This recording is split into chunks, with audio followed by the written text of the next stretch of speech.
Hey, Um, mate. Hello. On Lewis Rees-Zammit, I was wondering after his great display against Scotland, were you in touch with him after that match? Did you congratulate him? Did you say there's no chance of you doing that again against England? Did you? No, I haven't spoke to him, but I'm sure it would be a similar case of um, when we play each other in the autumn. We'll definitely catch up after the game. I wish him and all the Gloucester boys all the best for the Bath game. Um, last week they were unlucky, I thought. No, I wish them all the best for that game. But I'll catch it, I'm sure. Okay, Owen.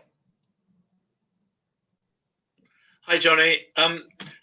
When we spoke to Billy Vanapola earlier in the week, he was very honest with us about how he thought his game was. How he said he'd been playing rubbish and the such like. And he said that he personally felt that he owed Eddie a big performance.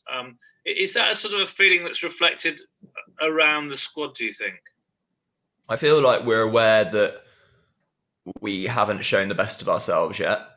So there is that edge. It's not a nice place to be when you know that as a team or there's moments individually in a game that you're not happy with. It does make you challenged and uncomfortable because you're not content or you're searching for more, which can be a challenging spot to be. But that's where we're at, and that's why we're grateful for the opportunity to against a strong Wales side to go out there and really give it a good go. And we're just really focused on being the best versions of ourselves. Because we believe when we do that, we can be as good as anyone.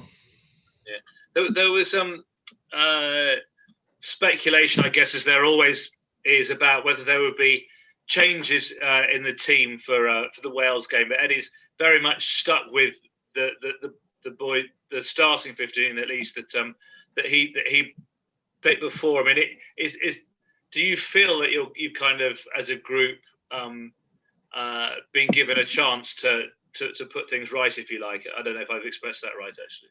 Um, no, I sort of know what you're saying. Like, I think we took a big step forward against Italy. I know everybody would have been like, "Oh, okay, Italy, they're going to win," and and of course, we would have loved it to have been maybe a bigger challenge against the following week. But you got to remember that Italy probably had a pretty similar start to the competition as us, as they would have been very disappointed off the back of France, and they would have. I thought they were pretty good against us. Like that would be as good as Italy play.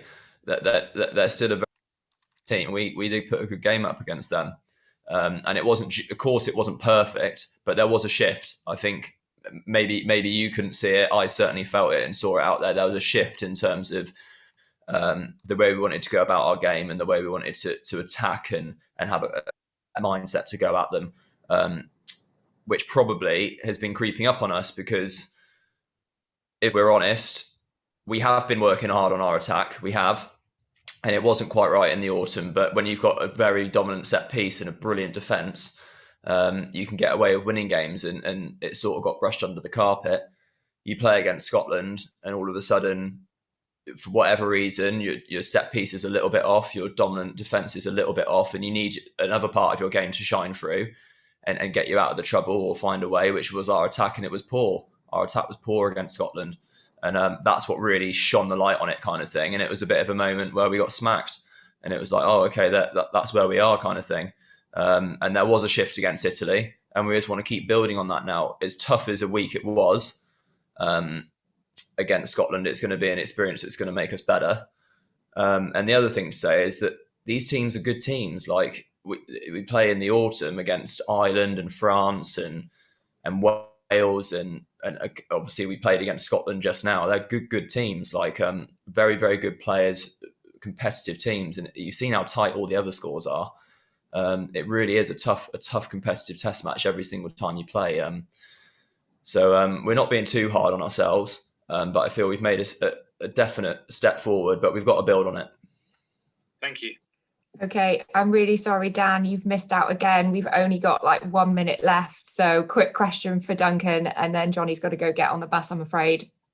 Johnny, what has a Wales test week been to you? You've been involved in a lot of these games, and Eddie described this as make or break for both teams. Is that a fair assessment in terms of your title defence? Two questions there. No, so again, each week poses different challenges, who you're playing against, make or break, England, Wales, Grand Slam, Six Nations game, World Cup semi-final. For me, it's just, I want to get better. I want this team to perform better. I've done everything I possibly can to become a better player up to yet. I get on the bus, I'll get to the hotel, do all the things I need to do to get ready to play, train tomorrow, make sure that when I get to the game on Saturday, I've done everything I can. And my goal is to raise the bar on a personal level and contribute to the team raising the bar. So I hate to be a bit of a cliche, but it is another day at the office. It's a massive day at the office, but every day is. So we're looking forward to the game.